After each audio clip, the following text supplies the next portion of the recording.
I am in North Carolina, and I don't know if the microphone can pick it up, but if there is, throughout the duration of this podcast, the sound of a dog softly snoring, there's nothing that I can do about that, because I'm here, and as we record, Lucy is sleeping on my lap, and I cannot go anywhere. I have to just leave her here. So I apologize if there's continuous dog snores throughout the podcast, but there's nothing that can be done about that. Well, let he who is without snores cast the first stone. I obviously can't call you out on that. I have a long history of it. Little Audrey's not in the room at the moment, but she'll be here soon. And she'll be going toe to toe with Lucy. Snore for snore. Audrey is less frequent, but suddenly loud. And Lucy may be more constant, but much softer. So, Gray, I'm going to chuck a new corner in here. You know how we always do like feedback at the start, based on what's happened before, and usually that's more elaborate. I want to have a new one that's just really, really short points of order called Clarification Corner. Okay, all right. Yeah. I never want to hold you back. I like where you're going with this. I like Clarification Corner. Yeah. Alliteration, always good, always works. Yep. I like your mission of it's going to be very short. Yeah. But somehow I don't think we'll necessarily be able to stick with it. But Clarification Corner, love it. Okay, I thought you'd like this, like it's because you're a person who likes putting like corrections on the record, Well, yeah, it's the nature of doing podcasts. You say a thing and then you hear yourself say it and you go, why did I say it that way? I wish I could clarify this. So yes, I am totally going to take advantage of Clarification Corner in the future. I can already see a bright future for Clarification Corner. In fact, this may be one that you utilize more than me, I suspect. I don't know what you're talking about, Brady. Going back over hundreds of episodes. In episode 38, there's just something that's been on my mind. I want to chuck it into Clarification Corner. I enjoy there. You went into half nerd voice for me. You didn't go full on nerd voice. No, I pulled it back. I started and then I pulled it back. So what's your clarification for Clarification Corner? Okay, the first thing I want to clarify. There seems to be some confusion over my use of a clock to rate movies. Where the hand is pointing on the clock to how much I like it. Right. Just let me say this, because I think it will clarify it in a lot of people's minds. 3 o'clock is the same as 9 o'clock.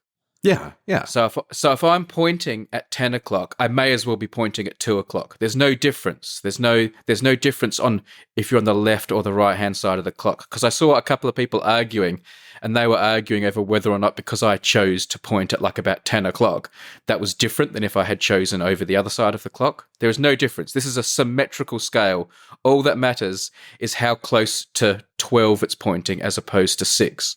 I'm surprised people would need a clarification of that, because to me, that's the beauty of your scale that has more. It is more from this. That it doesn't matter which side you're looking at it from. Yeah, that's more from this binary thumbs up and thumbs down into. I mean, you're saying how close it is to 12 o'clock. I always think of your scale as degrees up from the horizontal. That's what the measurement is. Yes. Like the greater the strength of a movie, the more it can lift your thumb from resting on the horizontal, upward towards the sky. Yeah.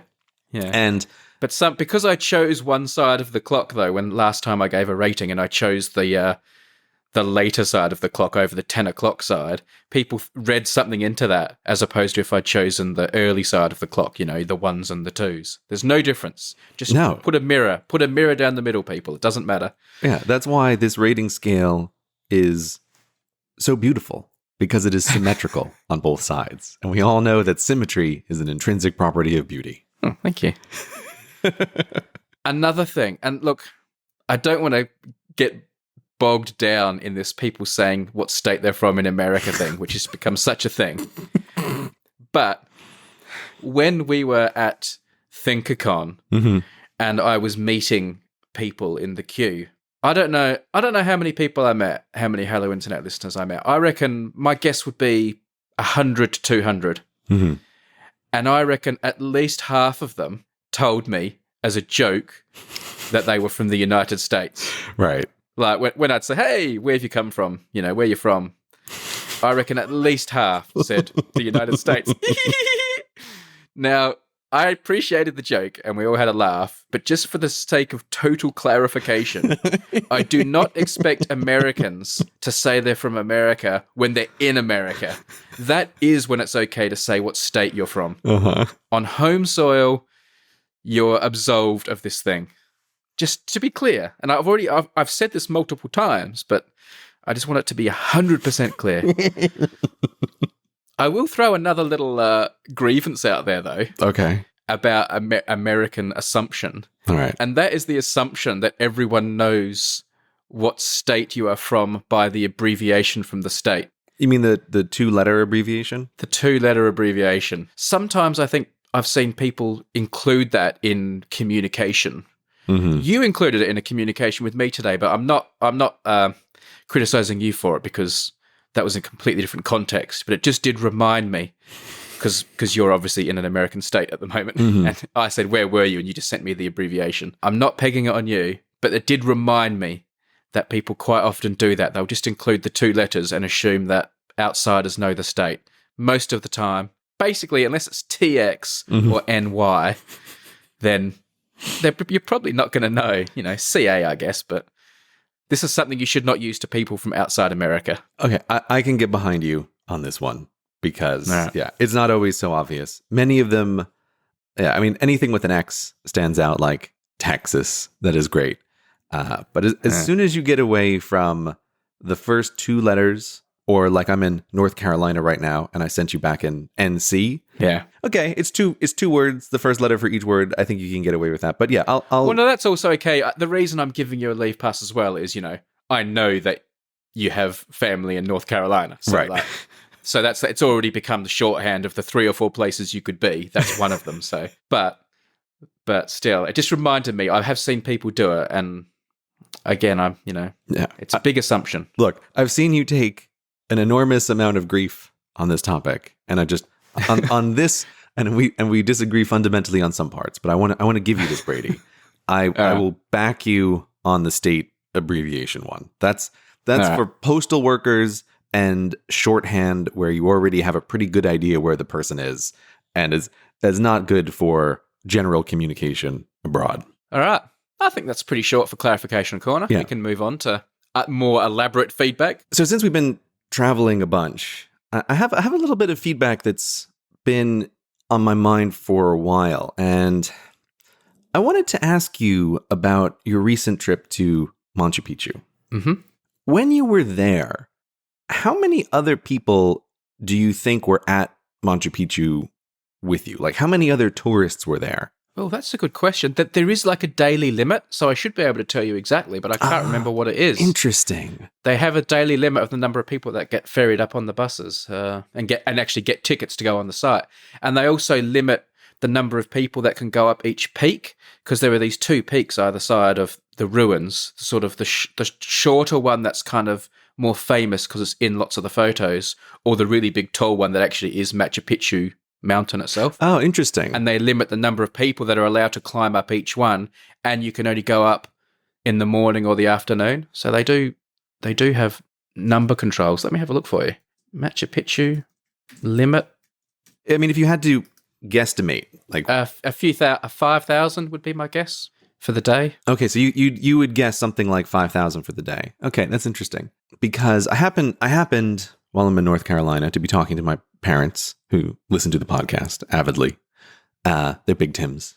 And they were discussing about how they had been to Machu Picchu many years ago, maybe something like 30 years ago. 2,500 per day. Oh, okay. So 2,500 per day. That's interesting. Yeah. When they went, they were there on a day with 6 people. Huh. And they know that it was 6 people because at the point when they went to Machu Picchu, there was apparently just a single little building that you could go up to on the mountain that had 5 or so rooms. Maybe they hadn't finished building Machu Picchu when your parents went. And sorry, Mr. and Mrs. Gray. No, it's like, I mean, it does sound like a tale from a long, long ago, because then their experience of Machu Picchu was the next morning were in the ruins and were so far separated from anybody else that they felt like they had the ruins to themselves. Yeah. I've seen videos from Machu Picchu, and like our friend Destin, who put on the conference that we were just at, like he's done a video, like one of those stereoscopic videos at Machu Picchu, and it seems like there's just people everywhere. Like the tourists have overrun this spot, and I don't know, like, how do you feel about being at a place like Machu Picchu, where it's supposed to be like this remote place, but then suddenly there's 2,500 people at this ruins at the top of a mountain? I mean, that's the reason why Machu Picchu wasn't really the highlight for me, because it didn't feel like special in that respect. But I felt like the site soaked up the people fairly well most of the time, in most of the places. When you first go in, it's like a madhouse. There's a few brilliant photo spots, and you cannot take a photo at those spots that hasn't got like 19 other people in it, and it's really frustrating. But like 2 or 3 hours later, after we'd climbed up the mountain and come back down, we went back to those same spots and said, let's have another crack at that photo. And there was no one there. So it's kind of a bit like everyone goes in and goes crazy, photo crazy, because they're looking at this amazing thing. And they think this is my one chance to get a photo of me at Machu Picchu. And they go like, so everyone goes ballistic, and it's a bit of a madhouse. And then it just calms down. And after an hour or two, it's okay. There's still a lot of people. And when you're actually down in the ruins and walking through the little laneways and that, there's almost always going to be people around you. But it's not like shoulder to shoulder craziness. It was acceptable to me. I'd rather have it to myself, and I enjoyed trekking the mountains, on the rocky paths on my own far more. But it was okay. It didn't ruin it for me. It's interesting because I've had this idea bouncing around in my head a lot lately about what seems to be becoming a topic is the concept of over-tourism. And like, here's one of these examples where, never have there not been people saying, oh, you visited the place, but when I went there, there were fewer people there, and you didn't get to have the same experience that I had. Like, I'm sure like that's what your parents gave you, that deal. Yeah. As like, well, it's an interesting thing. Like growing up, my parents did a lot of traveling because of my mom being a flight attendant. And even when I was a kid, I remember my parents telling me about how, before I was around when they traveled, like these places were very different. And, of course, here I am as an adult, and you hear people say this kind of thing all the time. I'm sure Greeks and Romans said it about like, oh, this place, like it's too popular now, nobody goes. And all of this can be true, but I have a suspicion that it really has become a thing in the last 10 years, right? Where it can be true that you always turn up the volume on some problem, and people can then dismiss it because like, oh, it's always been getting worse. And the answer is like, well, yes, but at some point it becomes such a thing that it really is a problem. And I have just found it very interesting, a couple of experiences that I've had in the last 2 years where it feels like, oh, I've gone to some place and there's just so many people at the place. Yeah. It feels like the problem here is you're basically having a conversation about limiting access or making things more expensive. And I was trying to find some numbers to back this up about like, is it just my imagination or are there more people here? And the answer is it isn't. And like the number of people who've entered the middle class over the past 10 years is just enormous. And I found this statistic from the OECD, which says like the global middle class is sort of estimated at about 1.8 billion 10 years ago, and it's about 3.2 billion now. And the global middle class is this idea of how many people can travel, can do something like go on a vacation. And so I was like, oh, yes, in the last 10 years, something like 1.2 billion people have become people who are now wealthy enough that they can actually travel to places. Is that the definition of middle class? Wealthy enough to travel places? That's what I was looking at with the way like the OECD talks about it. It's just like they're people who have the means to be able to move around, like they can take a vacation once every few years. That this is like the idea of a normal standard of living. And I don't know, like to me, it's just an interesting question about the demands of resources for limited things. What are places you've been to where you felt it was a bit ruined by the crowd? Last summer, after I had been doing a bunch of conferences, I found myself on the West Coast and I thought, oh, I've had too many people. I need to take a break for a while. And I thought, I know what I'll do. I'll drive down the beautiful California coast and I'll go into Big Sur country, which is a gorgeous area in California, full of forests and trails and everything. And I went to Big Sur and there were so many people walking on the trails in the forest that it made the forest not able to be walked upon. Like, it was just impossible to manage this situation. Like, there were just so many people that I thought, I have to get out of here and just leave. And another case is 2 years ago, my wife and I went to Yellowstone, and we'd been there 10 years ago, and now the place was just packed with people. And the thing that I really noticed is in Yellowstone, they have these geysers, like these boiling hot water geysers, and it's a windy area. And so what happens? People lose their hats. And it's hilarious, right? Because somebody has the hat blow off their head and then it falls into the geyser and there's nothing you can do about it because it's boiling sulfurous water, right? Like, you're just tough noogies for you. Yeah. But when we went last time, there weren't a couple of hats in the geysers. The geysers were literally filled with hats and umbrellas. You could walk across them just stepping on the hats. Yeah, and like I've read some interesting things about even the national parks thinking that they might need to do like what Machu Picchu does, which is limit how many people can come at particular times, which is a delicate question when you're talking about federal land. Or I've seen lots of articles where cities are talking about the mere presence of Airbnb has taken the cities from full of tourists to over full of tourists. And again, I don't know if there's any solution to this. I find it interesting. And it's a weird, interesting trade-off of, a long time ago, a few people might have been able to have a good experience. And now everybody can have a pretty bad experience. I don't know. Yeah. I find it an interesting, possibly unsolvable problem. I mean, and you see people like me who seeks out different locations for this very reason, like, Bhutan, where they charge a tax to stop people getting in the country for that whole reason, or Antarctica. I would say Mount Everest, although everyone knows the way that's going, but yeah, I feel it. The worst two places in the world that I've been for this, and these are not fair examples because they're almost by definition incredibly confined spaces anyway, but these are special places in the world that are ruined by the crowd, and that is looking at the Mona Lisa and standing in the Sistine Chapel.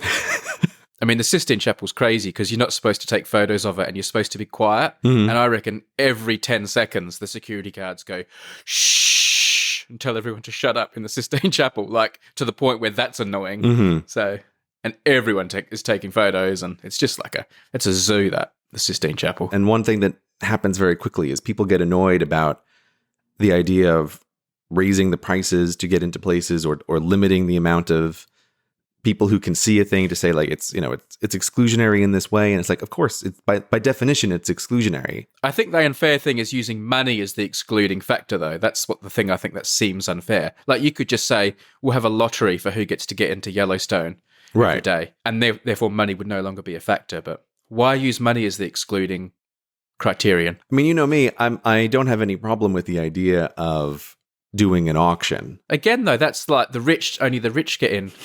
I mean, I know that National Park wants money, but can't they just decide, look, if we sell 10,000 tickets a day for $15 each, that's enough. Now let's have a lottery to decide who gets them, rather than saying, let's just keep pushing the ticket price up until only X thousand people can afford the tickets. You have to have some mechanism to exclude, and I'm personally fine with either one, like depending on what the needs of the institution are. Right. But I've definitely come across people who I think, particularly in a place like a park, think the whole idea of having to limit it is unreasonable. Yeah. But it really did start entering my brain at Yellowstone and looking at just like this geyser full of people's hats.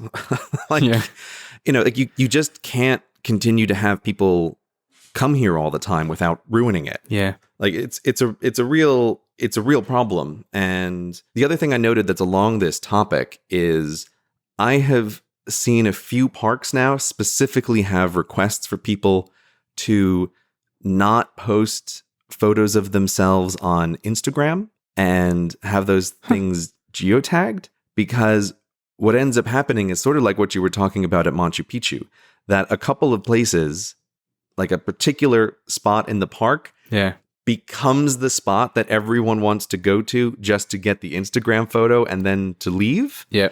And like everyone wants to go to Pisa and do that photo of themselves holding up the Leaning Tower of Pisa, on the lawn. Yeah, exactly like that. But apparently enough people, when they go to a place like a park, are apparently like looking for where's the best place for me to take a picture of myself in this place. Yeah. And then it leads to this very uneven wearing of the natural resources of the park. And I don't know. I find it interesting. And I think it's a problem that's only going to get worse and unsolvable as, again, like the average level of wealth increases over time and people can travel more. I think you're going to start seeing more places having to decide that, like, look, we just need to put a limit in the way that Machu Picchu did, which I think that's going to happen, and I just don't know how I feel about that on either way. This episode of Hello Internet is brought to you in part by Hover. Hover is the best way to buy and manage domain names. Having a domain name is the centerpiece of your online identity. So whether it's for you personally, or whether it's for a business you run or an organization that you're a part of, you want to make sure that you have the domain name that best represents that online identity. And Hover is the place to go get them. I registered cgpgrey.com with Hover. And the reason I did so is that Hover is just the best in class when it comes to domain name registrations. And I've worked with some other companies in the past. They are not good. And the reason that I went with Hover is they're just the best and most simple way to get your domain name registered quickly and easily, without hassle, and without any of the upsells that other domain name registrars try to hook you with. No, you want a domain, you should be able to just register it quickly and easily and have it as yours and start doing with it as you please. And Hover is also great at letting you do that.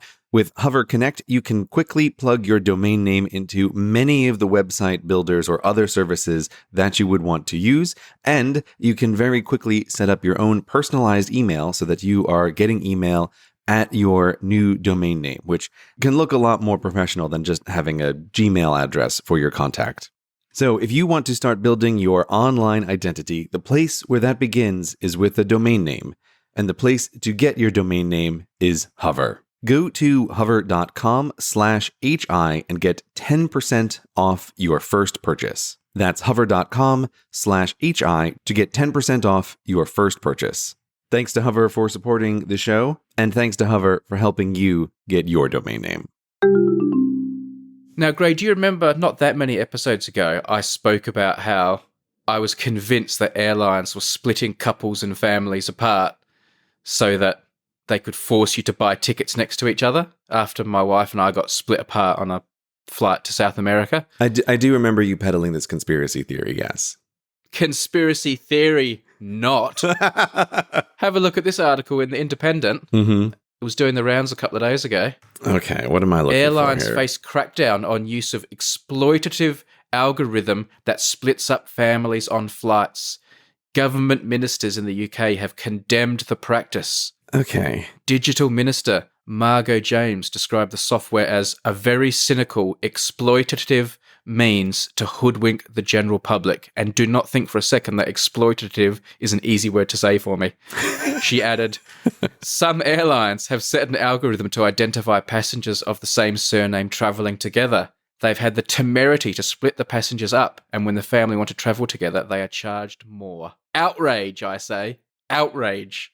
I mean, I'm outraged that I can't read this article without their little video floating over the top. That too is outrageous. That's incredibly annoying. Oh, there's the close button. Jesus, could they hide it anymore? Okay, so is this... I'm a little bit confused, and you'll have to forgive me for not remembering. Don't look for detail, Greg. Just join me in the outrage. You have to forgive me for not remembering the details of your story. Like, can't people, unless you're flying Ryanair. Can't you book the seats? I don't understand. How? No, Okay. I was on British Airways, and I was British Airways business class, Right. and they split me and my wife apart unless we paid an extra. I don't remember how much, but it was more than I was willing to pay. Okay, but you had booked seats together. This is just what I'm. The details matter, Brady. You had booked seats together. Okay. No, we just booked tickets. Okay. And assumed that when it came time to check in, we would get a pair together.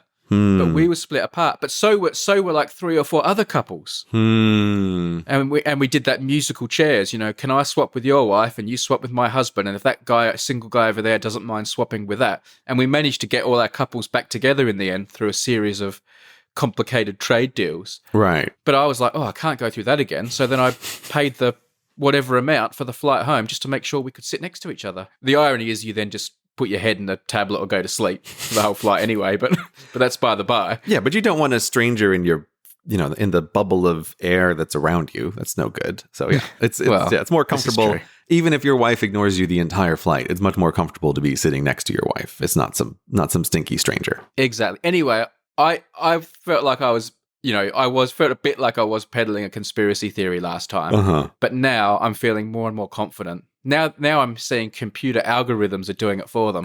If it ends up this has been happening, I think there is a massive class action looming, because anyone who's ever paid extra for a ticket that they say was just to make sure they got to sit next to their partner, I think could have a case if they've been deliberately separated to leverage the money from them. Mm-hmm. I mean, okay, yeah, I'll agree with you there. I'm still a little bit confused about the details because I don't understand. Like, I don't think I pay extra to reserve a seat.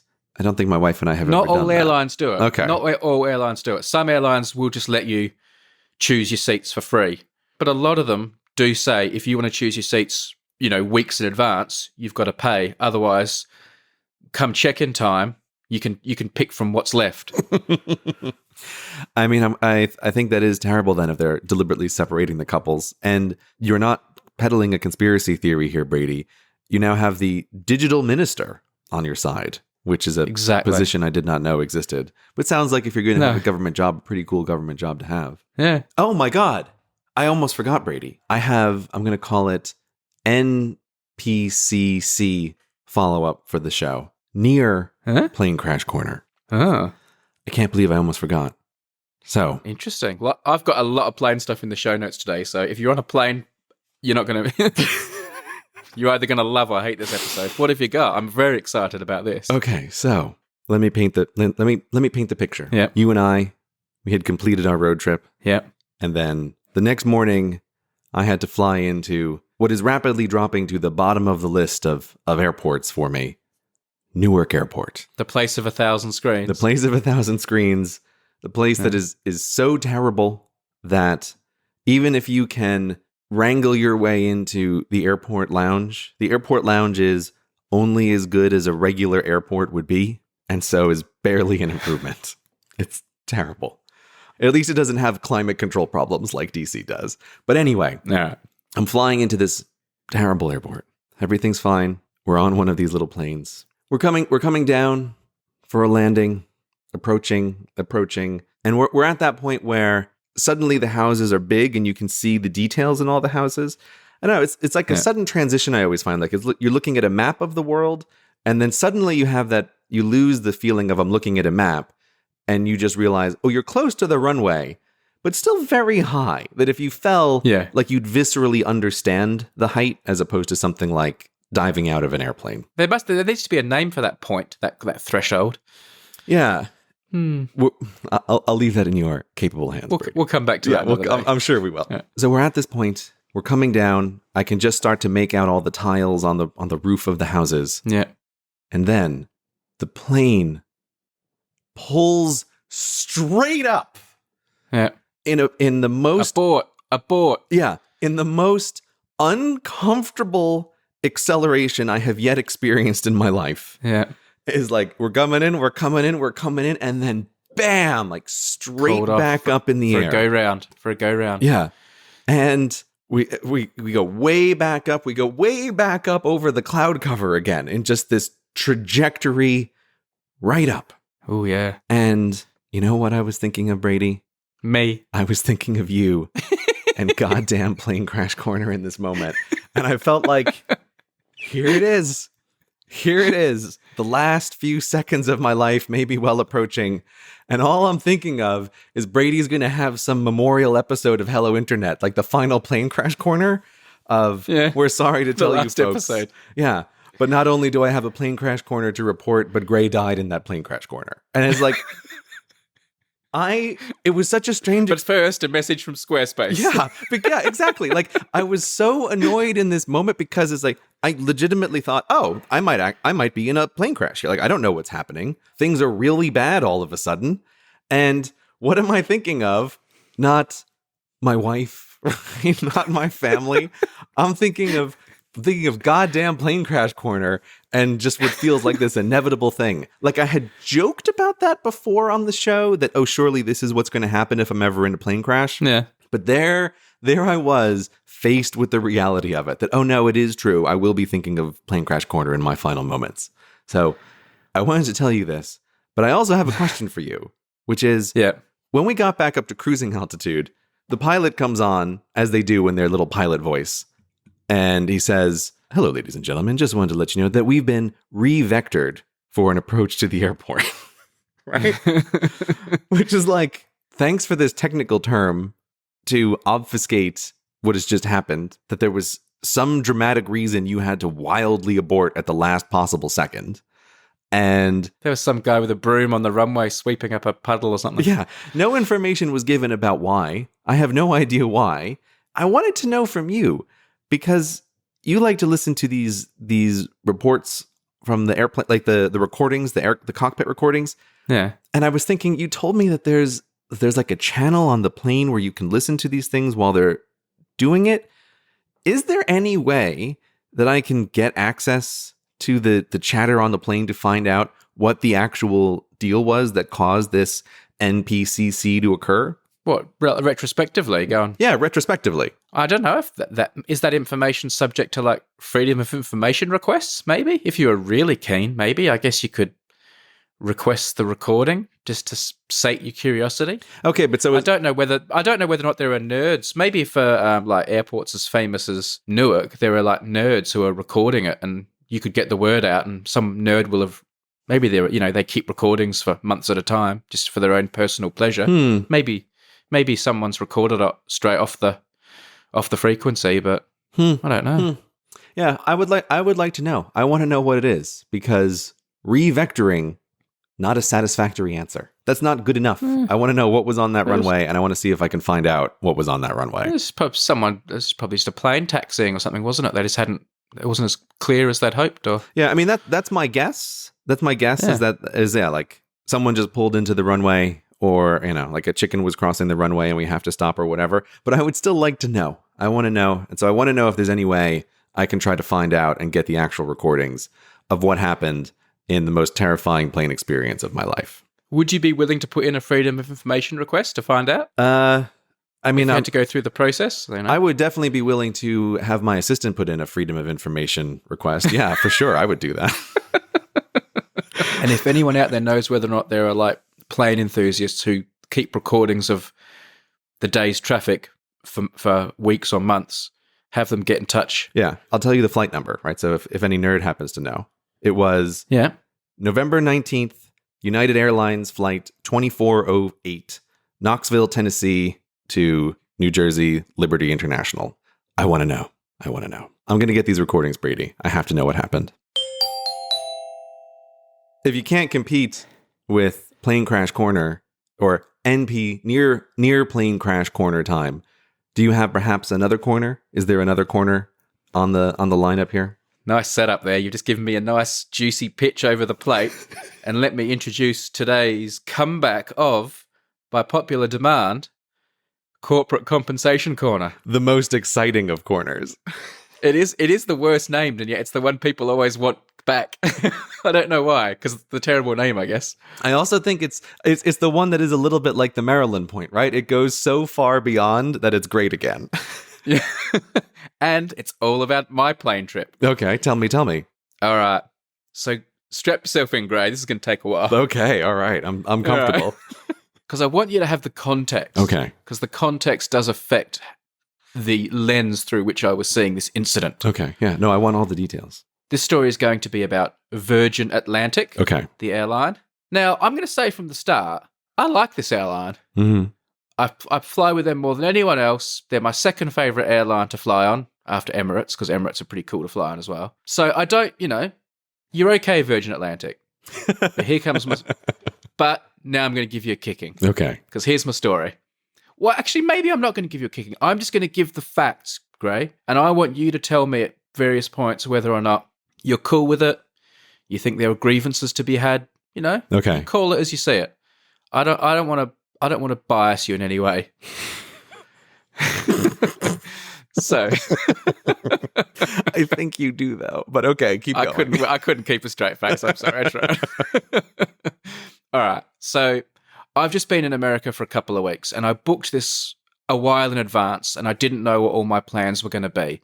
I obviously went to ThinkCon, and we did our road trip down south. And then I booked a little bit of extra time in New York because it was kind of on the way home. Mm-hmm. And I figured I'd want to pick up some more video making on the way back, film some number file or whatever else I could pick up. Mm-hmm. There are lots of mathematicians around who I might hoover up. And I hadn't really thought about or allowed for Thanksgiving because it's not really on my radar. Right. So as the time got closer, I realized that my flight out of New York was going to be the day after Thanksgiving. Ooh. And that was about as bad as I could arrange anything. Because obviously I'm going to be on my own in New York on Thanksgiving when no one's going to be able to see me for interviews or work, and all my friends are going to be busy with, their families and Thanksgiving. So it was just this dead day. So I called Virgin Atlantic a week or two before and said, can I change my flight? Can I fly out any earlier? I expected to be, take a hit for this in the pocket, obviously, changing your flight. So I called up and said, can I change my flight? What does it cost? I'll pay what it costs within reason, And I was expecting them to come back with some ridiculous amount, and then I would make an assessment about, the value of my time and hotels and things like that. Right. And for the record, and also just, because I think all this stuff is important, this was an expensive flight because it was all work related, and I work a lot on planes now, and I need to be able to work the day straight after getting back. Mm-hmm. It was a business class flight. So it wasn't like a super cheap ticket I'd got. It was an expensive ticket. So I expect that that should be taken into account. And also I fly with them a lot. So I've got, whatever status I am. I've been working my way up the greasy pole to silver or whatever. I'm not the top rung, but I like to think they would have called up my account and seen, okay, this guy's a customer of some value to us. You make earning those corporate points sound so revolting by describing it in that manner. Well, I think they're pretty useless, and it turns out they are useless. Uh-huh. So anyway, I called up, and I just got told, nah, you booked a flight, that's locked in. Mm-hmm. You can't change it. And I'm like, name your price. I said, name your price. And if they'd said £1 million, I would have said no. But if they'd said an amount that I thought was worth it, I was considering it. I had a number in my head, how high I'd go. Right. And they said, no, you've booked your time, you've booked your flight. That's when you're flying, my friend. Okay. The rules are the rules. And I'm sure in the fine print and the boxes I ticked and all that sort of stuff, I had locked myself in. And I accepted this, all right? I accepted it. So this is the context. Okay. This is what's in my head. Spent Thanksgiving on my own in New York, God, which was that's interesting so in sad. itself. That's really sad.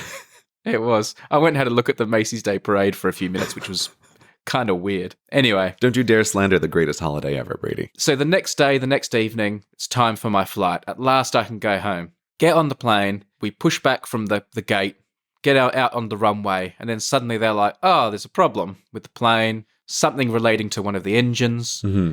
We're going to pull over and have a quick look. When it didn't go back to the gate, they just pulled over on the side, and then they taxied to a special stand for sick planes. Uh-oh. And then they're like, we're going to see if we can fix it.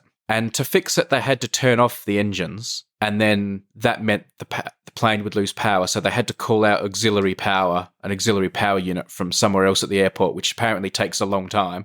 And that arrived, and then that broke, and three of these auxiliary units in a row broke. So they had all sorts of problems, and then they tried to fix it, and they kept having messages saying we're doing our best. The staff on the plane were really good. The pilot was really polite, but clearly it looked increasingly likely that this plane wasn't going to go. Mm-hmm. It was either 3 or 4 hours we waited for them to try to fix this thing. You know, the pilot was quite reassuring and said things like, "Oh, by the way, it's not like a safety issue. It's like just a computer issue, but we can't take off with the issue." I'm like, oh, whatever. You know? Yeah, but also explain to me how a computer issue is not a safety issue. I mean, the machine that runs the machine has a problem. That's not, you know, that doesn't make you feel better. There were very mixed messages circulating around the plane. Like at one stage, the cabin staff came up and sort of whispered to us, "Look, the captain hasn't announced this yet, but he's going to deplane. He's going to take everyone off, just so you know." And like, I thought at the time, I thought that was quite like nice. I liked getting the inside scoop about what was going to happen. But then it turns out that wasn't the case, and they ended up keeping us on there for another hour or two. Mm-hmm. But also for some legal reasons, they had to make this announcement that if you wanted to get off the plane, like the buses had come out to take people away just in case, but they made this announcement: if you want to get off the plane and go back to the airport now, you can do it anytime you want. Just tell us and we'll let you off straight away. But then they also said, but if you do that and like then we fix the engine, you can't get back on. Okay, yeah. So like what crazy person's going to get off when maybe the engine's going to be fixed in 10 minutes? You have no idea. Mm. So no one took this option. But that caused a lot of confusion amongst the passengers, and then they had to come back on and say, look, basically they came back on, and reading between the lines, the flight attendant said, "Look, I made that announcement because I have to." And she said, "And it's still valid. You still can get off the plane." But she was really saying, "You're crazy if you get off the plane at the moment." I'm legally required to give you this option, but speaking in an unofficial role, you totally shouldn't take it. Yeah.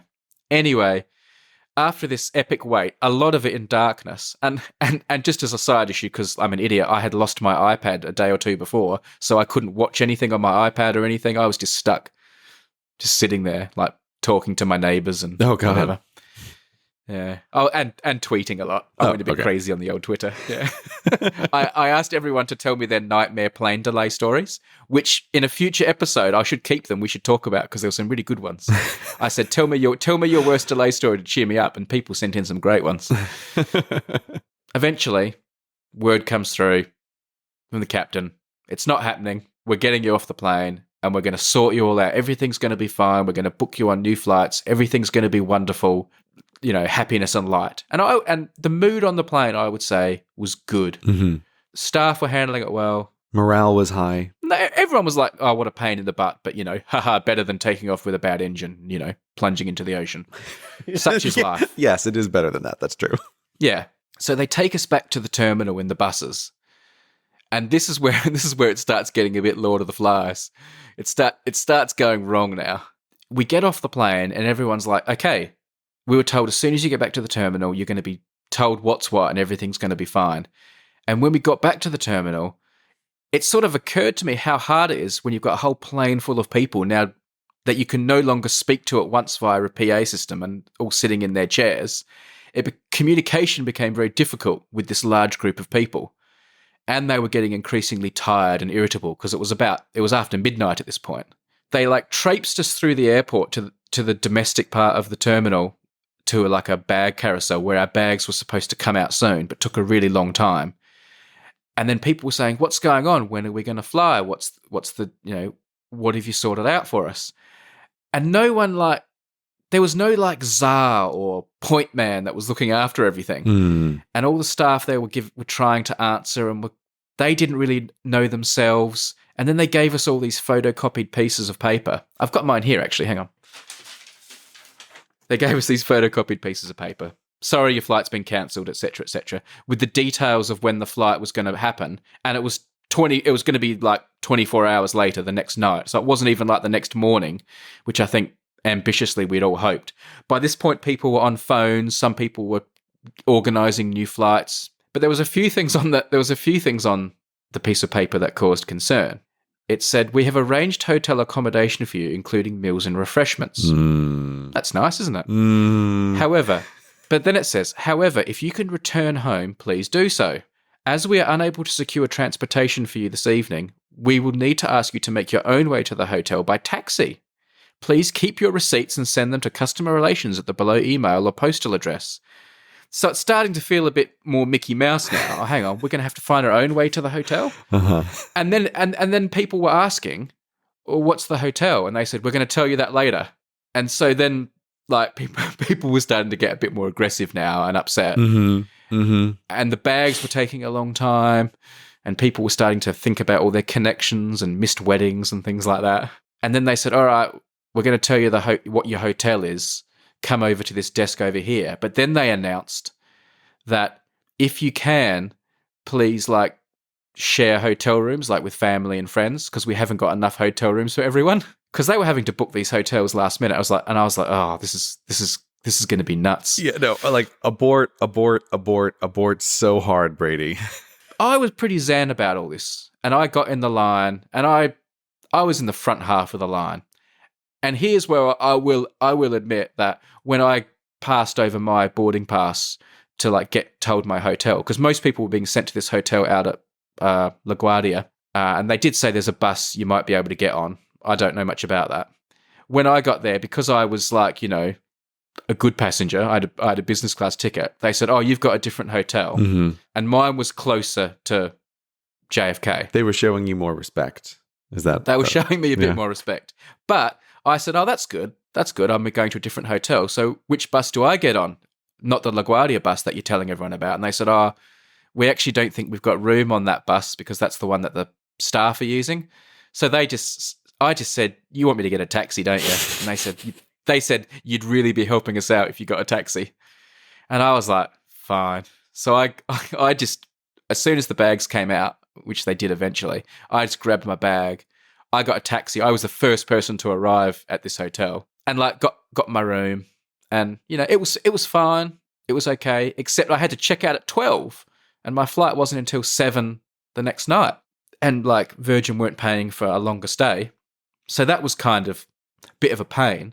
I heard nightmare stories from other people who weren't as quick as me, who were even staying in my hotel and got given the wrong hotel name and got trains and buses and all sorts of things. And it took them hours to sort themselves out. Just to add a slight complication, because the plane was in darkness when we left, and it was a bit of a confusing time, I'd bought some expensive duty-free cosmetics for my wife and I forgot them and I left them on the plane. So I was like, oh, so at the same time I was like working the emails to like customer service to try and chase down these expensive creams and lotions. And this is like the worst possible time to try to be contacting customer service about things because they're obviously like drowning with complaints because of this cancelled flight. But the thing that's interesting is all the time this is happening, I'm seeing this through the prism of you cannot change your flight time. This is the time you're flying. We've decided the time you're flying home. And that's fine. I have to accept that. But when they change it, when they suddenly turn around and say, actually, circumstances have changed, you're not flying at the time you want anymore, I was very curious to see how this was going to play. It felt like, the shoe's on the other foot now. Mm-hmm. So it was making me more, I wasn't angry, but it was making me more annoyed by the whole thing. Flew the next night on the same plane, got my creams back. Oh, good. Which was a bit of an ordeal, but that is the most important part, though. That took a bit of work. I would be stressed out most about that part in this whole situation. That seriously was on my mind a lot. Mm-hmm. Yeah, no, I've done the like, there's special magic pills or creams that you need to get in America that can only be acquired here, and you have to bring them back. Yeah. It's very stressful. At breakfast the next morning, I happened to be sitting opposite the flight attendants, and I said, "Look, I don't want to annoy you." And I know they were like, "Oh no," and I said, how do you think I'm going to get my creams back? And they're like, oh. And then I told them what the creams were, and they went, oh, yeah, you do need to get them back. So they knew they were the posh creams. Right. You didn't just buy some toothpaste that you were complaining about. Yeah. We flew back. There were like apologies left, right, and center. When we got off the plane, they handed out Marks and Spencer's like shop vouchers to everyone getting off the plane, which I seem to have lost, so I don't know how much it was for. And I've just gone on the Virgin Atlantic website and filled out the form I have to fill out for my European Union mandated compensation. Will I still be entitled to that after Brexit? I don't know. But anyway, there's EU mandated compensation, which I believe is €600. So it's enough to be worth going on and chasing. I'm not going to chase the taxi fare back. That's just going to be too much effort. But I will chase the €600. And I got a message saying, we'll get back to you within 21 days about your compensation claim. So I'm assuming I'll get it. That's a real pain in the ass delay that you had there, Brady. These things, you always feel like when one thing goes wrong, it dramatically increases the chance that another thing is going to go wrong, which then quickly spirals out of control into many things going wrong. This is an example of that. And I remember a long time ago, my wife and I had some cancellation, and where they started giving out the same thing, like here's a piece of paper with some information, and here's an airport that here's a hotel that we're going to send you to. And, it was so late at night, and my wife and I looked at each other and we realized, like, no, this is just going to be a continuing cascade of errors if we go down this journey. So we're aborting hard out of here. And we just drove to some other hotel far away, but we thought, like, we need to get out of the system, right? We're like, we'll come back tomorrow and see what the situation is, but we need to be out of this system for the time being. So no, that's a smart play, actually. Just get away from the herd. Yeah, exactly. Like, as soon as they hand you that piece of paper, and we got the same thing too about, like, oh, do you mind sharing a hotel room with someone else? It's like, yeah, I do mind. I mind a lot. Like, no, this isn't going to happen. But that's why we're like, I think it was actually DC, but wherever it was, we're like, we're just going to keep driving until we find some Bates Motel to stay at. And that's where we're going to go. Like, we're not going to be involved in this anymore, waiting for the bus or all that kind of nonsense. And it's so sad this happened over Thanksgiving to you, Brady. That tinges your whole story with this sad violin underneath it the entire time. It makes me so sad. €600 sound okay to you for compensation? I mean, it actually seems, to be fair, not that bad. As always with these stories, when you tell them, Brady, I don't know what's going to happen. I don't know where it's going to go. And I was expecting that in this story, you were going to have some kind of major meltdown, but it seems to me like you floated through this minefield of corporate compensation, like you said, very, very Zen-like, like a Buddha. I was the Zen master. Yeah. And I was calming other people down. Yeah, like, how to put this? And after what Virgin had done to me, after they'd done me over and said, no, you fly when we say, and then they don't then uphold their end of the deal. I can't believe they wouldn't let me change my flight. Well, anyway, I know rules are rules and stuff, but like they didn't even like name a price. They didn't even try. Like, I think there should be some flex. It was very computer says no. There should be some, like, they should be able to go to like the manager and say, what do you reckon? Maybe this guy's going to fork over $1,000. Should we try our luck? Well, I probably wouldn't have, but they could have tried. Yeah. I mean, I've been in this situation of collecting the airline points and also whatever you called it, climbing the greasy human pyramid to the top of this horrible system. And I too always think, wait, why do I even have these points? What are they for? If I can't change my flight or I can't get up, like, why are you giving me these pretend points that just don't do anything? So it's like Monopoly money. Yeah. So in some ways, I feel like I'm listening to your story through the lens of a person who has already spent a year plus being resigned to the fact that these points mean nothing, and you're just going to have to do what the airline tells you, and there's no other way. And I'm mostly just impressed that, let's put it this way, the Brady in my head, I would imagine having a tremendous nuclear meltdown in the middle of this whole situation. And so I'm very pleased. I'm very pleased that you didn't. But I thought you were going to have me adjudicating some tremendous personal dispute between like you and the airlines. I'm pretty polite. Like, I'm pretty nice to people 99.9% of the time. Individuals. But I was expecting like an explosion on the Twitter, right? Like, who knows? Yeah. Who knows what happens on Twitter, Brady, right? It can be a huge disaster. So, well, who knows? Maybe the people from Virgin Atlantic will listen to this episode and like give me an extra 20 status points that are good for nothing. Yeah. Your 20 status points are just good for sorting you in the relative ranking of all humans within their system and offer you absolutely nothing. I did once go to the front of the plane, like, you know, when you're stretching your legs on a Virgin Atlantic flight, and they had written down on a piece of paper, like stuck to the wall for their flight attendants, the names of all the passengers and their seat numbers, and then handwritten next to it what their status was. So it was like gold, silver, red, nothing, gold, silver.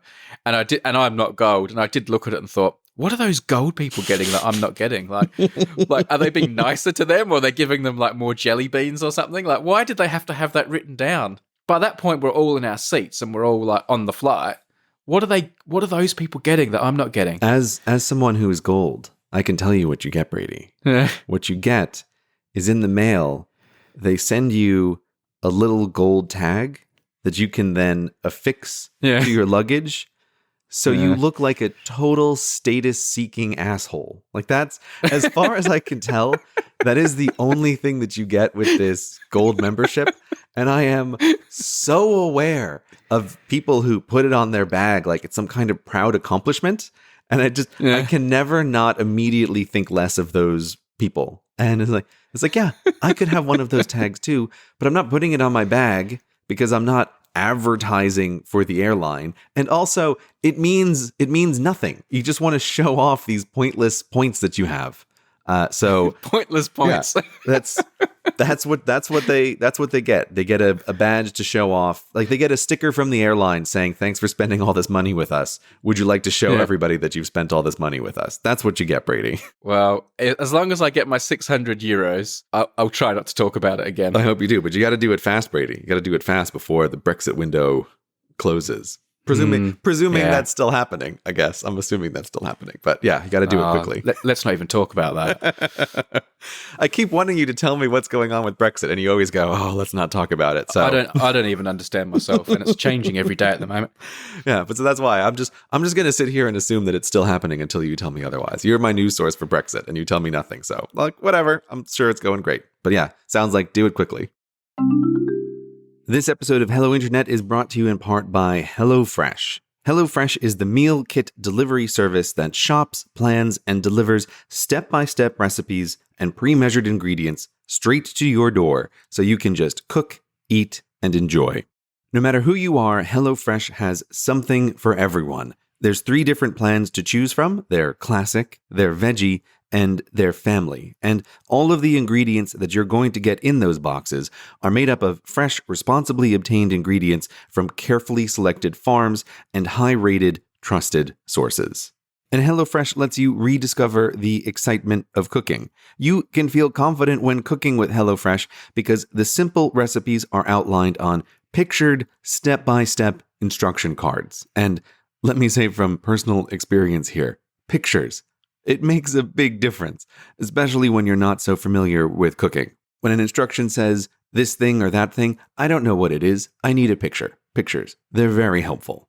And HelloFresh also takes away what we all experience, the crushing burden of having to decide and plan out what is for dinner. And it's easy to make because HelloFresh believes cooking should always be simple and convenient. All the ingredients come pre-measured in handy labeled meal kits, which, again, from personal experience, I don't know what a dash of spice means. What does that mean? Nobody knows. You just get exactly what you need. It's fantastic. And you won't have to spend all night in the kitchen because recipes only take about 30 minutes. There are so many benefits from subscribing to HelloFresh. You spend less time meal planning and less time grocery shopping, and you get back those hours to do what you love, all the while getting delicious, filling meals delivered right to your door every week for less than $10 per serving and free shipping. We've had HelloFresh come to the office, and it's just so simple, so easy, and so delicious. Oh, hi. Do I suddenly sound different? That's because Pass Gray ran out of time to finish the ad read before he had to go run to the airport. So right now, I'm at an airport, a terrible airport, surrounded by screens and lots of noise, and there's no food. It's a food desert. Nothing like HelloFresh here. Now, if you want to get delicious HelloFresh and get a total of $60 off, that's $20 off your first 3 boxes, visit hellofresh.com/HelloInternet60 and enter promo code HelloInternet60. That's HelloInternet, all one word, and the number 60. You can't get delicious, healthy food in an airport, but you can get it delivered straight to your door with HelloFresh. Once again, for a total of $60 off, that's $20 off your first 3 boxes, visit hellofresh.com/HelloInternet60 and enter promo code HelloInternet60. All right, I've got a flight to catch. Hey, speaking of planes, there's another plane story from a little while ago. I have heard of this before, but it never happened to me. But I was on a flight, and we were seated, and the voice came over the PA saying, "Excuse me, everyone, but we've got someone on this flight with an extreme peanut allergy.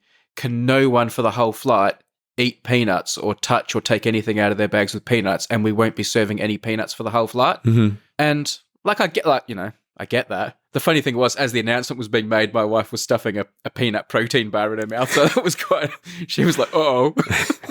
So she put that away in a hurry. So, I get that, this is this extreme case. But then a week or two later, something else happened, which I did think take it to the next extreme. Okay. So I went and saw a play at a theatre in Bristol, which it was a pretty cool play, actually. It was about mountaineering.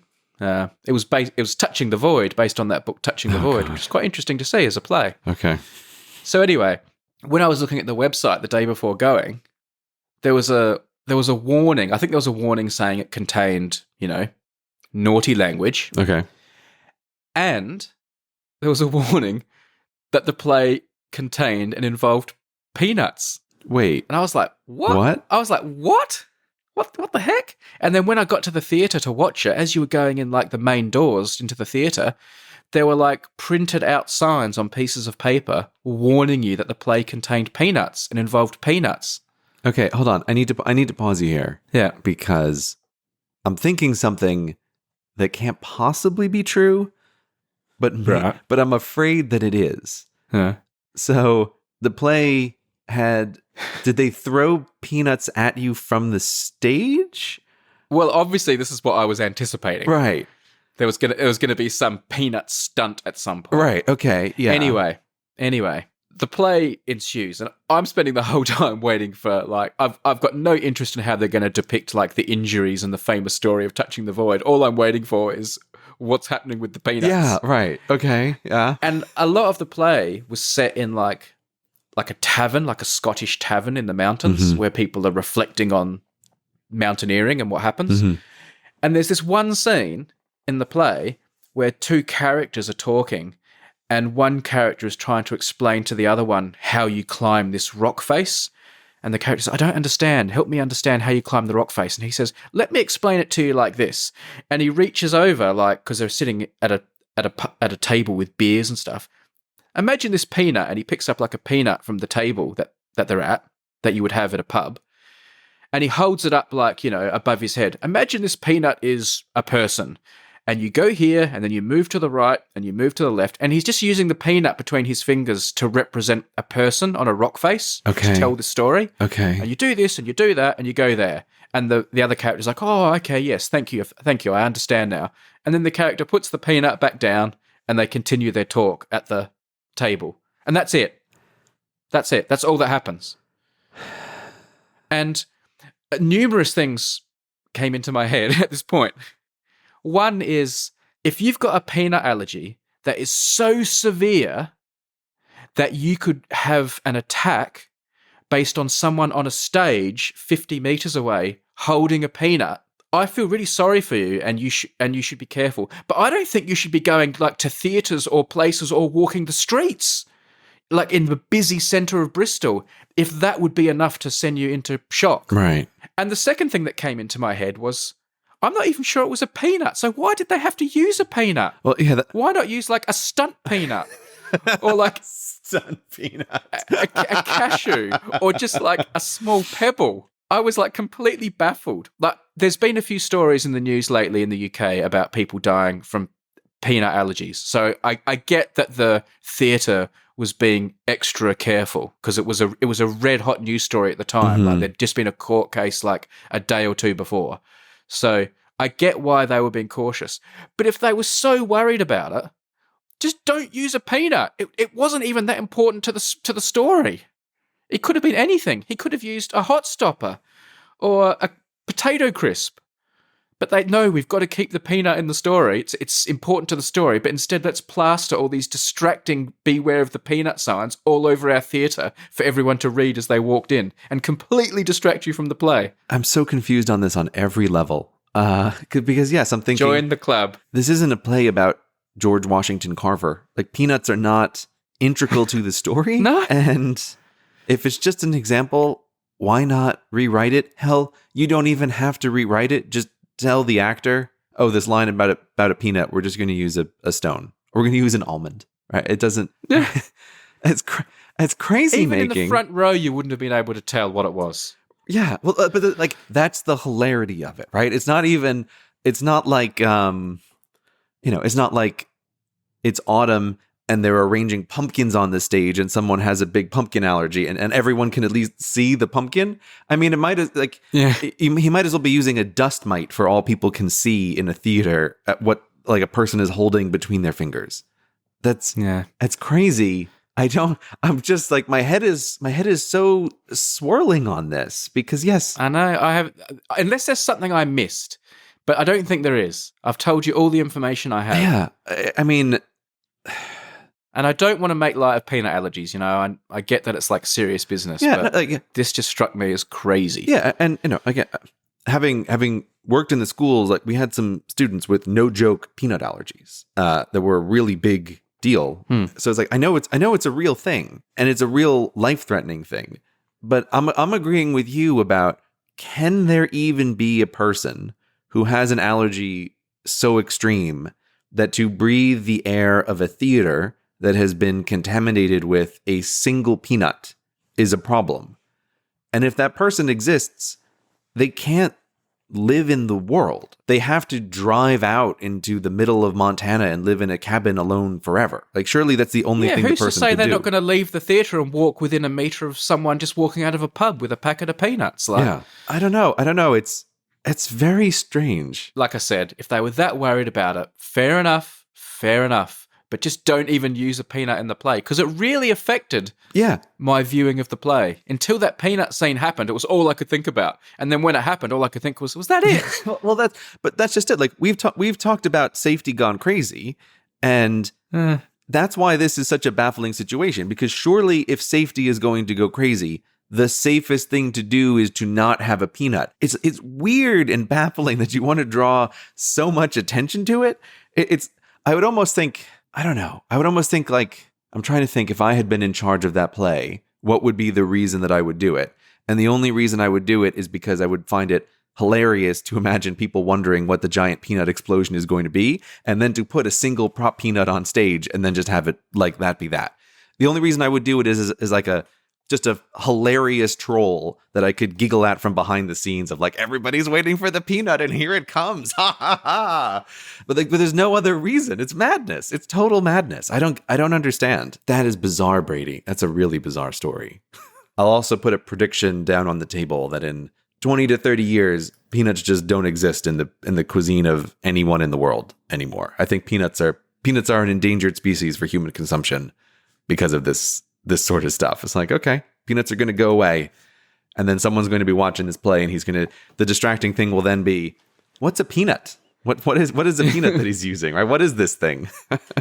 Hey, Greg, if peanuts go extinct, right, because of this situation, does that mean people with peanut allergies, like, you know, will reproduce more and peanut allergies will become more and more common? And then peanuts will become like a secret weapon, and like a country could just drop peanuts on your nation and kill everyone? I hadn't thought about weaponized peanuts. That wasn't where my brain went with that.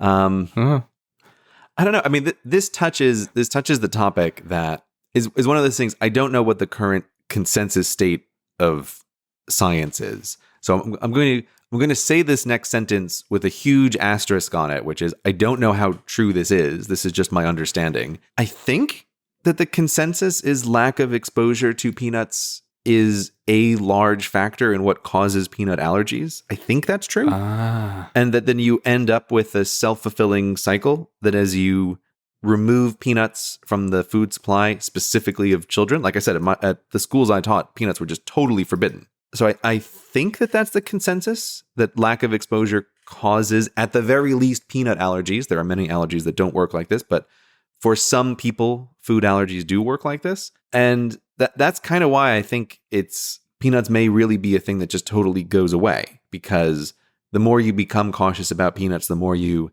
have to become cautious about peanuts. I could be wrong about that, but that's what I think is the case. And so, yes, if that is true, then perhaps in 50 years, Brady, you could build weaponized peanuts. That could become a thing. A peanut bomb. Yeah, a peanut bomb. Let's hope the brutality of war doesn't reach that level.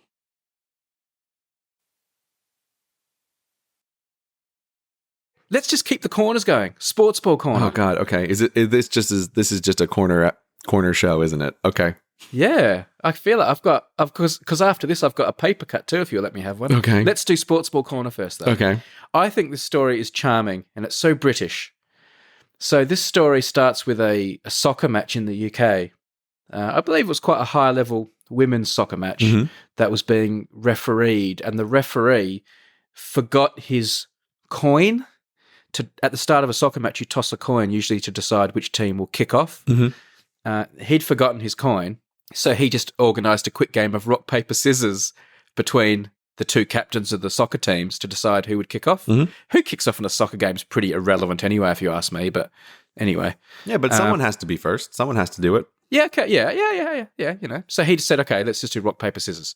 They did it, the game went ahead. He got in loads of trouble, this referee, and he got banned for like a few weeks from being refereeing because he did this thing he shouldn't have done, which I think is ridiculous. That is ridiculous. But, and I'll come to whether or not you think rock, paper, scissors is fair anyway, but a lot of other people thought it was ridiculous. And then across the nation, admittedly at low level soccer matches, people like referees like did this show of solidarity, and they all did rock, paper, scissors to decide like who were kicking off matches. And there was like this like protest amongst referees about this draconian decision.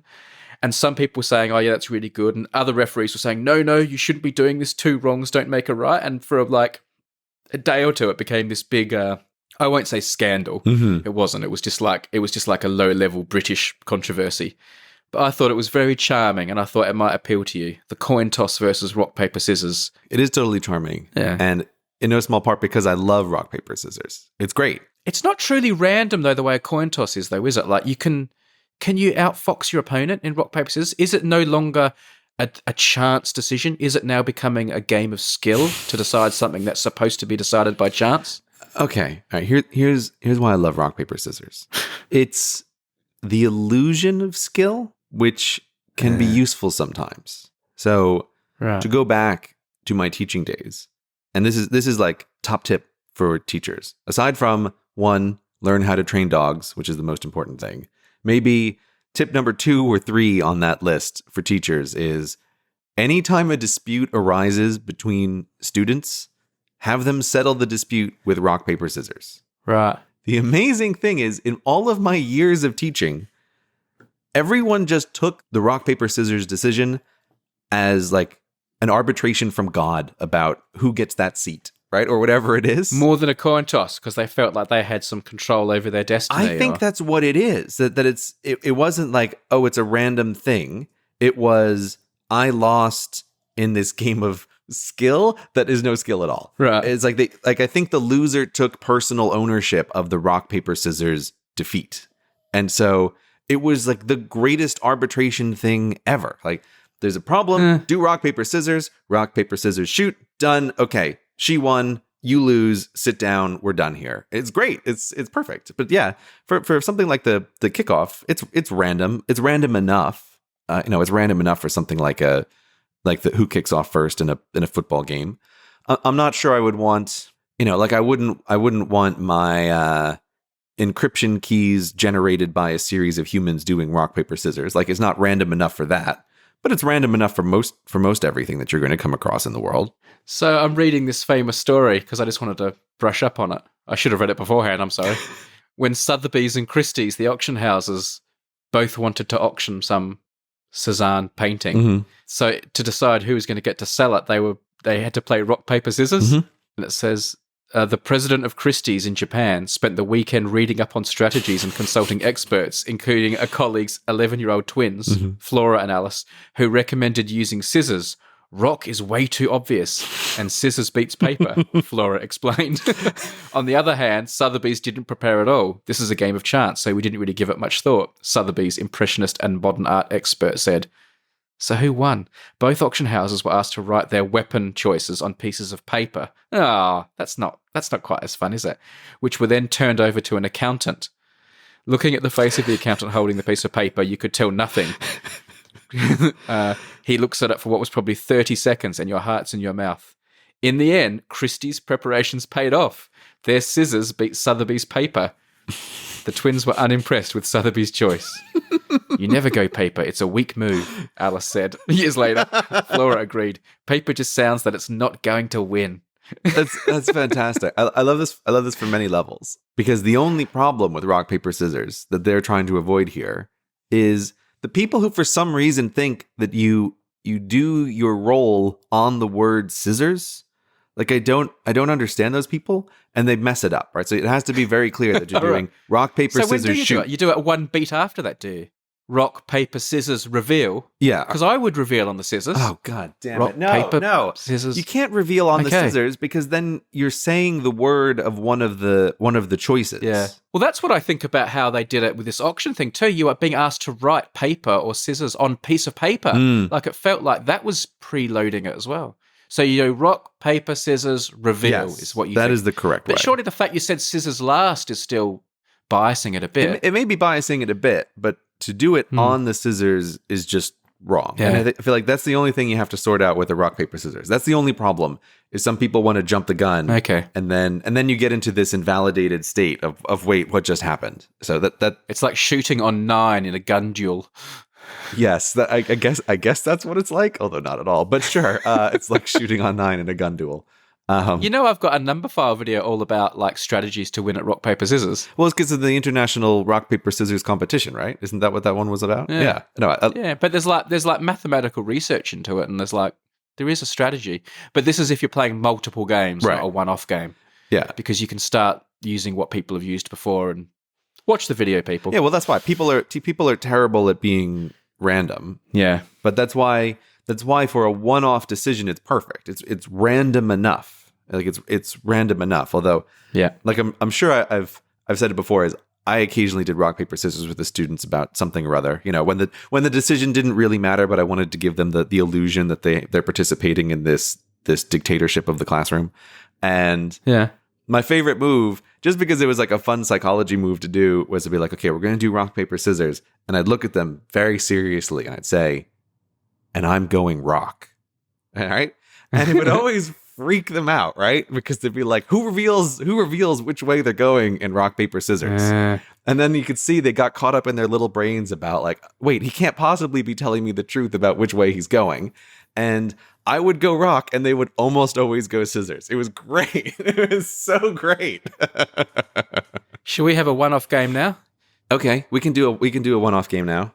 So we reveal on the beat after the scissors, yeah? Do I have to open up my FaceTime? Do you want to do it live on FaceTime? All right, I'm looking at you right now. We can do it. Okay, hang on. Let me open it. Can you see me? Okay, hang on. Let me see you as well. Make sure you don't cheat. So we reveal. Okay, we're looking at each other on the FaceTime, and we're going to reveal on the beat after the scissors. On yeah? the beat after the scissors. Okay. Okay, here we go. Rock, paper, scissors. Shoot. Oh, Yes! you win, Brady. My paper beats Gray's rock. I went rock. Do you know what? Before you even told that anecdote, I said to myself, I'm going to challenge Gray and I'm going to play paper no matter what. Nothing that gets said is going to make me change my mind. So I decided that like 2 minutes ago. Congratulations, Brady. You are the winner of the rock, paper, scissors duel. I'm going to retire undefeated. I think that's a good move. That's a good move. Okay, everyone, I want you to stop and think for a moment. What's the best photo you've ever taken? Can you picture it? The best photo you've ever taken? Or how about this? What's the best photo with you in it? Now, I reckon you can probably picture them in your mind's eye. And I'm guessing you probably posted them to places like Twitbook and Snapstagram. But have you printed them out? Do they exist in the real world? Are they on the wall of your hallway at home? Does one hang in your office?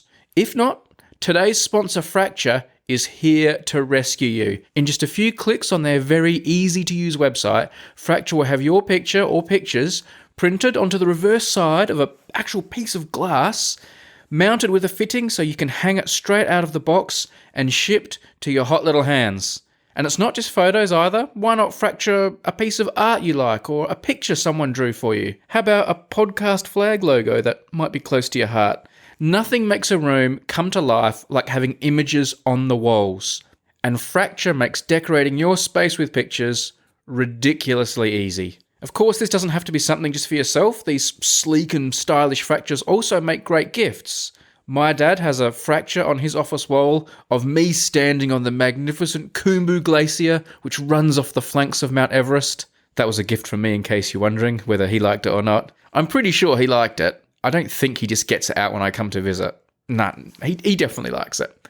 Now, to get in on the action and for a discount on your first order, go to fractureme.com/HI and also pick Hello Internet from their simple one-question survey. That shows them you came from us. That website again, fractureme.com/HI. Our thanks to them for supporting this episode, and our thanks to them for bringing so many photos to life in the real world. So, Gray, we have a very special announcement, an opportunity for the Tims. We want them to get involved with the show in a very special way in the lead up to Christmas. Sorry, I was. No, there's a pause there for you to sort of say something exciting, like, yeah, that's great, Brady. I know that you wanted me to hype it up, but I was realizing in that moment that I don't know any of the details of this. I only know the very broad outline of it, and so I froze. I froze like a deer in the headlights in this recording. Yes, I am very excited for the Tims to participate too, but I just don't know any of the details. So you may remember we had an election where people sent in postcards. Mm-hmm. I do remember that. Well, obviously you remember. You had to count them all with me. But what we're doing this Christmas is we are asking people who are so inclined to send us a Christmas card. Partly because, well, sending Christmas cards is just lovely Christmas niceness, isn't it? It is. Christmas cards are very nice. Yeah. But secondly, as you may or may not know, Gray is still deep in his Project Cyclops, and he's a very hard man to reach. He's a very hard man to influence at the moment. If there's something you want him to discuss here on Hello Internet, you've basically got no chance whatsoever because he's not on the Twits, he's not on the Snapstagram, he's not even on the Reddit. But here's the deal, people.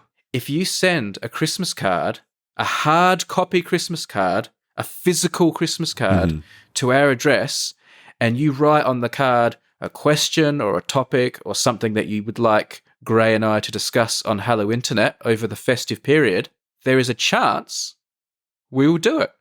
Because we are going to do our best, depending on what happens, to read these cards and talk about them. We've got a few plans. So if you would like to do it, I'm going to put details and addresses and things like that in the show notes. It will be in places like, Patreon and my Twitter, and the information will be available. Mm-hmm. I just want to say something from the start. We will receive them up until Christmas. After Christmas, they won't time's up. Right. And they won't even be read. They'll probably actually just go straight into like a shredder or the bin. So if it's really, really close to Christmas or after Christmas, I would suggest probably not sending one. Right. Because it just won't get read. It will just go in the bin. Right. So, and I don't want people to like waste their time and their money. So this means you, future Tim, listening to the show in March or whatever. Like, we're talking to you right now, buddy. What year is this? This is Christmas 2018, by the way. Yeah. Postcards are acceptable. I actually prefer the idea of like a traditional Christmas card, like a proper card, but postcards are acceptable. Suggesting topics on Twitter, suggesting them on Reddit and things like that, because you can't be bothered with a card. It's not going to work. Right. I will actively not do those topics. So don't say, I didn't send a card, but I'd love you guys to talk about, unicorns. Yeah. That won't work. We will only read the ones on the card, but we will read many of these out on the show, and it's a chance to be involved. I actually announced this on Patreon a few weeks ago because, Patreon people get special treatment and their cards could go to the top of the pile. And I've received some already. And I thought I'd just share a few now, Gray, just to give people an idea of how this could work. No, you want us to do a little preview with a couple questions? Just a little preview. So I've chosen 3 that have come in already. 2 of them happen to be postcards, and one of them's a Christmas card in an envelope. And I'll just tell you about them. Mm-hmm. So here's a postcard that's come from it's come from Providence, RI, which I assume is Rhode Island. Yes, that's correct, Brady. Yes. So there we go. They've gotten to the spirit already. This is a view. The picture on the postcard, it's not very Christmassy. It doesn't have to be Christmassy. We would much prefer Christmassy. I feel like it does have to be Christmassy, Brady. They're Christmas cards. Like, okay. I don't want just people's postcards. Christmas is a charming time of year, right? It's very special.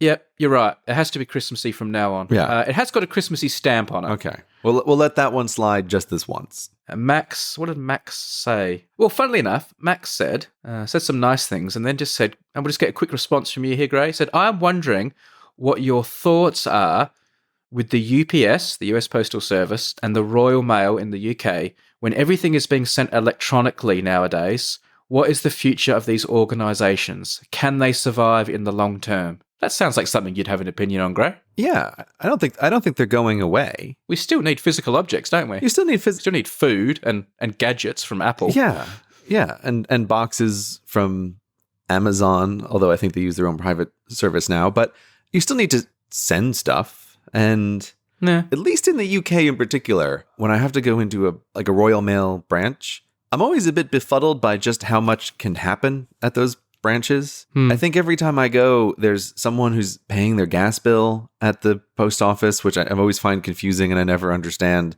Like, they do a bunch of things. I think they'll expand, maybe do a bit more, or in other ways they'll shrink in the way that the US Postal Service has a lot of little like super mini branches where it's just in the back of the store. There's like a tiny little post office. But I mean, yeah, I'm a very digital person, but I don't think the mail is going anywhere. I feel like that's almost as fundamental of a government service as something like roads. So I don't think it's going to disappear. Like, otherwise, how would we get our Christmas questions?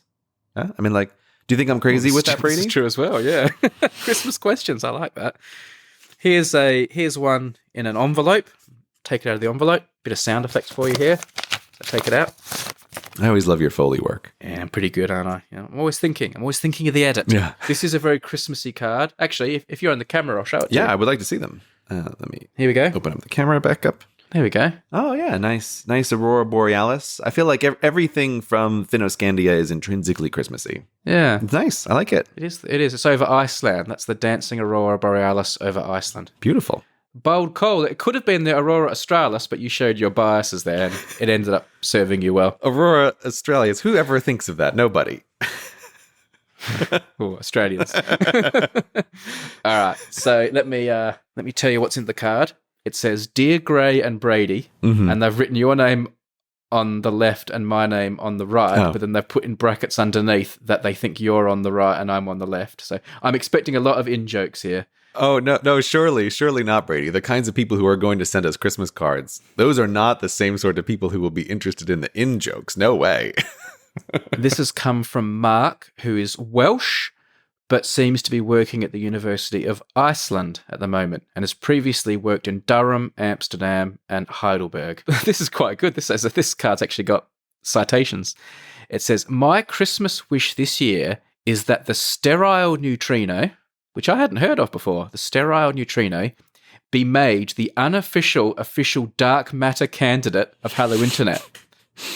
He says, "Professor Ed Copeland, who's in my 60 Symbols videos, could give a recommendation based on a workshop last February. Perhaps best check with him." And then he gives 3 archive paper references and their numbers of papers we can look up to read about the sterile neutrino. And I have to say, I love having official and unofficial things for Hello Internet. Right. But the idea of having an official dark matter candidate for Hello Internet had not occurred even to me. It hadn't occurred to me either. I don't know anything about this sterile neutrino. I've never heard of that before. No, neither do I. But I've got some citations here if you want to read up on it. Well, I feel like it's immediately opened the door to some interesting particle zoo that I was completely unaware of with dark matter particles. I feel like that wasn't really in place as a thing when I was doing my physics degree. We just had the regular particle zoo of quarks and everything. So I feel like, what are these dark mana particles that are out there? I know nothing about them. So I wouldn't want to settle immediately on which one is the unofficial particle. I can't, but I would like to know more. That's what I would like to know. It's a discussion you're willing to have. You're open to the idea. I am very open to the idea of a particle for the podcast, yes. An official, are you talking just an official particle or an official particle that is a candidate to be dark matter? Or we could just broaden it and just say we've got our official particle. Yeah, well, I mean, look, there's much to be discussed here, I think, Brady. I'm open. Yeah. I'm open to many possibilities. If we have the official swamp hen of the podcast, like I think there can be. I think there can be particles. It feels very on target. I like it. I like it. Yeah, an up quark or something like that. Yeah, you know? I always like the quarks Yeah. with their flavors and their spin. They're so, I don't know, they're whimsical. Those quarks. All right, well, it's not sounding good for the sterile neutrino. No, it isn't. But that's just it. Like, it's a terrible name. It's a terrible name, sterile neutrino. It just sounds boring. Yeah. You know, neutrinos are always kind of boring. It's like, oh, what does a neutrino do? A spoiler, it doesn't interact with anything ever. You have to build these gigantic facilities to even try to just observe one. It's like a ghost particle that barely exists at all. And that doesn't appeal to you, CGP Grey. I resent that comment. No, of course it doesn't appeal to me, Brady. So yeah, sterile neutrino sounds even more boring than a regular neutrino. No, give me a Okay. give me a charmed quark any day of the week. Give me a peanut neutrino. So this last one, Gray, it's been personalized. It says Merry Christmas in a very computery font, and then there's like a robot of some sort that seems to be made of black boxes, and it's sitting on top of a rug which has the nail and gear on it. This comes from Guido, who says, Guido from Europe, he. So, you know, obviously this where people are from thing's going to haunt me till I die. No, it's like, Brady, you are set up until the end of time with this one. I'm so sorry. This is going to be worse than don't tweet at me when you're on a plane. Like it's you know, oh. The stamp has come from the Netherlands. Dear Brady and Gray, thank you for bringing much appreciated podcast fun into my life. You're welcome, Guido. You're welcome. Suggestion for a topic. And I love this question. This is one of my favorite questions. In fact, we've probably discussed it before. I love this question so much, but just in case, because I can't remember. If you could travel back in time, as a time traveler, if you will, to a historical event to clear up a present-day mystery, to which historical event would you go? A present-day mystery? The present-day mystery thing, I didn't read that the first time I went through it. That's a bit of a curveball. I'm not going to hold you to that, but you can use it if you like. Or if you could just time travel to, you know, an event or something, what would you choose? Well, I'm just trying to think of like a present-day mystery. Like, did aliens build the pyramids or not? Well, I guess, you know, you could go to the JFK assassination and stand on the grassy knoll, couldn't you, and see if there was anyone behind the fence. Well, yeah, well, this is what I'm trying to think. Like, I suddenly feel as though, am I not aware of all of the present-day mysteries that exist from history? Because the only thing I can think of is the JFK assassination, right? As the ooh, what happened? Is there a whole field of these things? I don't know. Well, yeah, I guess you could ask to be on the moon in July 1969 and just to be sure that they stepped on it, but or what I'd really want to know is if that bracelet got dropped into the crater or not, right? That's where I'd be standing. I'd be standing on the other side of that crater, looking, going, I think they're going to take some artistic license with this in the future. I don't know. There was no bracelet. Let's take away the mystery thing, because I think that is probably a little bit too much cognitive load. If you could just go back in time for, like, you know, a day to a historical event, just to lay your own peepers on it, what would you choose? I don't know. I just don't care because it's already, like, it's done and it's over. They're boring. I know. Like, but that's why I want to know your answer.